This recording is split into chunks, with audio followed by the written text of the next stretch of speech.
नमस्कार स्टूडेंट्स।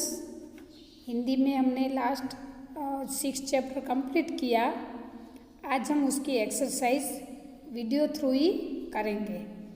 तो आपको ये ध्यान से सुनना है और साथ में लिखना भी है। तो सबसे पहले आएगा MCQs। फर्स्ट MCQ है, सर्वदमन के मुख की दमक डैश के समान थी। तो इसका आंसर होगा अग्नि। सेकंड MCQ है, मेनका कौन थी? तो इसका आंसर है अप्सरा। थर्ड MCQ है, पहली तपस्विनी का नाम क्या था?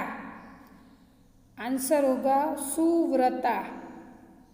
फोर्थ, महर्षि कश्यप के पिता का नाम क्या था? आंसर है मरीचि।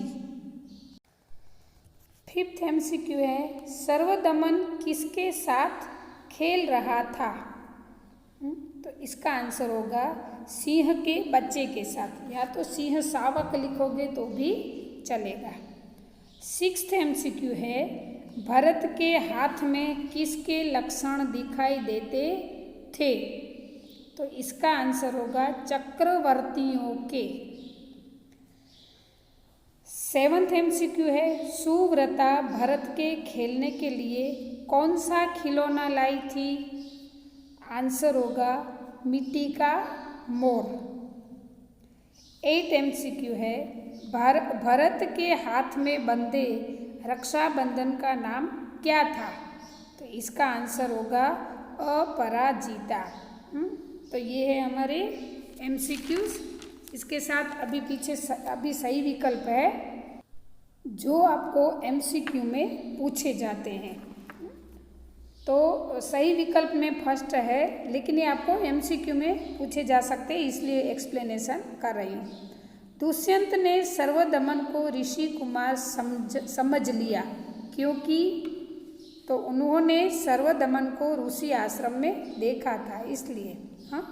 क्यों उनको ऋषि कुमार समझा? तो उन्होंने ऋषि के आश्रम में देखा, इसलिए। सेकंड है, तपस्विनी ने दुष्यंत को शकुंतला के पति का नाम नहीं बताया क्योंकि उसने बिना किसी अपराध के पत्नी को छोड़ दिया था। क्यों नहीं बताया? क्योंकि उनके पति ने बिना किसी अपराध के अपनी पत्नी को छोड़ दिया था। थर्ड है, तपस्विनी घबरा गई क्योंकि बालक की बाह से रक्षाबंधन कहीं गिर गया था। तो यहाँ पर ये MCQ पूरे होते हैं। अब हम करेंगे रिक्त स्थान की पूर्ति, यानी कि फिलिंग द ब्लैंक्स। तेरा नाम ऋषियों ने डैश रखा है सो ठीक है। तो इसका आंसर होगा सर्वदमन। सेकंड ब्लैंक्स है, क्या कारण है कि मेरा डैश इस बालक की ओर उमड़ा सा जाता है? तो इसका आंसर होगा स्नेह।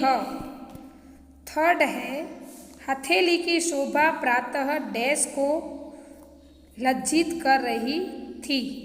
तो इसका आंसर होगा कमल। फोर्थ है, तुमने डैश के विरुद्ध यह आचरण क्यों सीखा है? तुमने डैश के विरुद्ध यह आचरण क्यों सीखा है? तो इसका आंसर होगा तपोवन। फिफ्थ ब्लैंक्स है, इस रक्षाबंधन का नाम डैश है। तो इसका आंसर होगा अपराजिता। वापस से आंसर रिपीट कर देती हूँ। फर्स्ट का आंसर होगा सर्वदमन। सेकंड ब्लैंक्स का आंसर है स्नेह। थर्ड ब्लैंक्स का आंसर है कमल। फोर्थ ब्लैंक्स का आंसर है तपोवन। एंड फिफ्थ ब्लैंक्स का आंसर है अपराजिता। यहाँ पे ये फिलिंग द ब्लैंक्स कंप्लीट होती है। अभी हम नेक्स्ट एक्सरसाइज करेंगे जो है 1-2 वाक्यों में उत्तर। फर्स्ट क्वेश्चन है, सर्वदमन क्या करना चाहता था? तो इसका आंसर होगा सर्वदमन सिंह शावक के दांत गिनना चाहता था। सेकंड क्वेश्चन है, तपस्विनी के अनुसार बालक का नाम सर्वदमन सार्थक क्यों था? सार्थक मतलब सही अर्थ के साथ, कि सही अर्थ है इसका। तो इसका आंसर होगा, आपको पूरा लिखना है, मैंने वैसे थोड़ा शॉर्ट में लिखा है लेकिन मैं जैसे बोल रही हूँ वैसे ही आपको लिखना होगा। तपस्विनी के अनुसार बालक का नाम सर्वदमन सार्थक था क्योंकि वह वन के प्राणियों से निर्भय होकर खेल रहा था। अभी थर्ड है, दुष्यंत सर्वदमन की हथेली को देखकर क्यों चकित रह गए? तो इसका आंसर होगा, दुष्यंत सर्वदमन की हथेली को देखकर चकित रह गए क्योंकि उसमें चक्रवर्तियों के लक्षण थे और हथेली कमल की समान सुंदर थी। स्टूडेंट, ये जो अभी 4, 5, 6 वो है ना, वो क्वेश्चन जो अभी आपको कभी 2, 3 लाइन में भी पूछे जा सकते हैं, तो आपको ये याद रखना होगा। वापस से थर्ड क्वेश्चन रिपीट करती हूँ। दुष्यंत सर्वदमन की हथेली को देखकर क्यों चकित रह गए?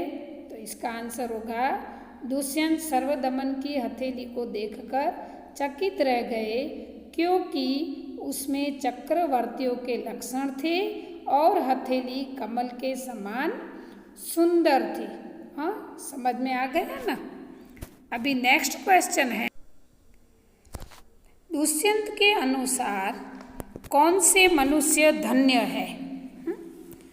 तो इसका आंसर होगा, दुष्यंत के अनुसार वे मनुष्य धन्य है जो अपने पुत्रों को गोद में लेकर उनके अंग की धूलि से अपनी गोद मैली करते हैं और उनके तुतले बोल सुनते हैं। ठीक है, रिपीट करती हूँ वापस से एक आंसर कि दुष्यंत के अनुसार वे मनुष्य धन्य है जो अपने पुत्र को गोद में लेकर उनके अंग की धूलि से अपनी गोद मैली करते हैं और उनके तुतले बोल सुनते हैं।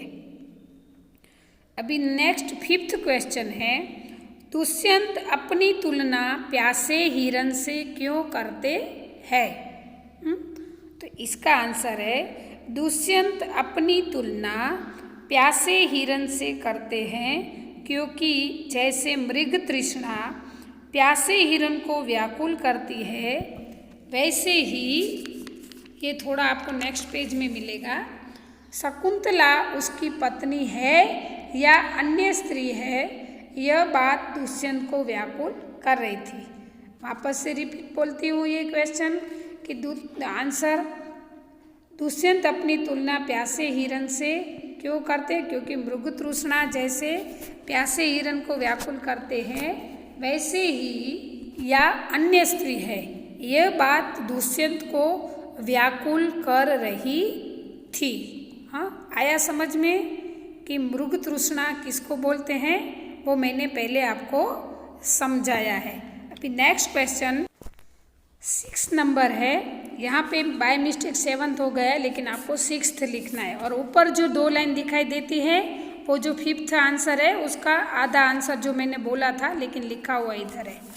अभी है 6 क्वेश्चन, बालक को रक्षाबंधन किसने दिया था? तो इसका उत्तर होगा, बालक को रक्षाबंधन महात्मा मरीचि के पुत्र कश्यप ने दिया था। आया समझ में? 7th नंबर है, नंबर याद रखना बेटा।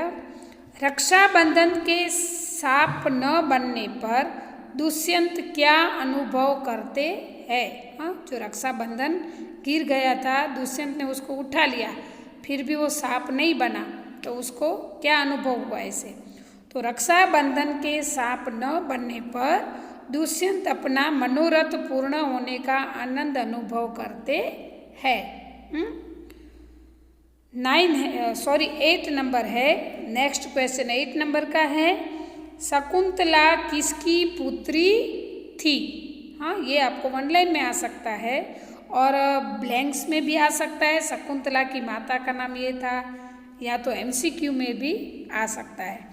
तो शकुंतला मेनका नाम की अप्सरा की पुत्री थी। ठीक है, तो यहाँ पर 1-2 वाक्य में उत्तर पूरे होते हैं। आज की ये एक्सरसाइज यहाँ पे पूर्ण होती है जिसमें MCQs है, फिलिंग द ब्लैंक्स है और 1-2 लाइन आंसर है। तो ये आपको आज बुक में लिख लेना है।